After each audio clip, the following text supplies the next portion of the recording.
Character analysis గురించి తెలుసుకుందాం. అదే తెలుగులో పాత్ర విశ్లేషణ అంటాం. అయితే క్యారెక్టర్‌లోకి ఎలా ఇన్వాల్వ్ అవ్వాలి? ఆ పాత్రని పూర్తిగా ఎలా ప్రేక్షకుల ముందుకు నిజంగా ఆ పాత్ర చేశాడురా! భలే చేశాడురా ఆ క్యారెక్టర్ అని అనిపించుకోవాలంటే ఏమేం చేయాలి? ఎలా చేయాలని తెలుసుకుందాం. ఓకే. ఇప్పుడు ఒక రైటర్ కథ రాస్తారు.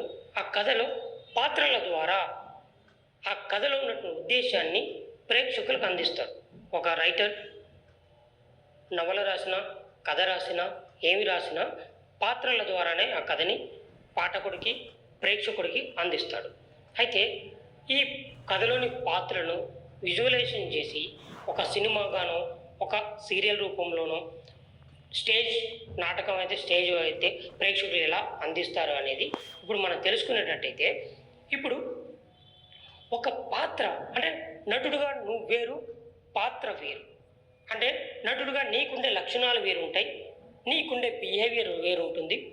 పాత్రకి ఆ కథలో పాత్రకి ఉండే బిహేవియర్ వేరు ఉంటుంది, ఆ పాత్ర లక్షణాలు వేరు ఉంటాయి. ఎందుకంటే నటుడు వేరు, పాత్ర వేరు.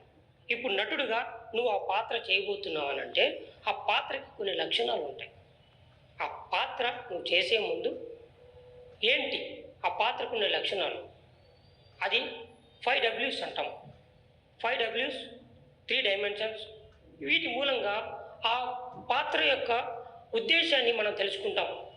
పాత్రలో నువ్వేంటి, 5Ws అన్నాం కదా, who, what, where, when, why.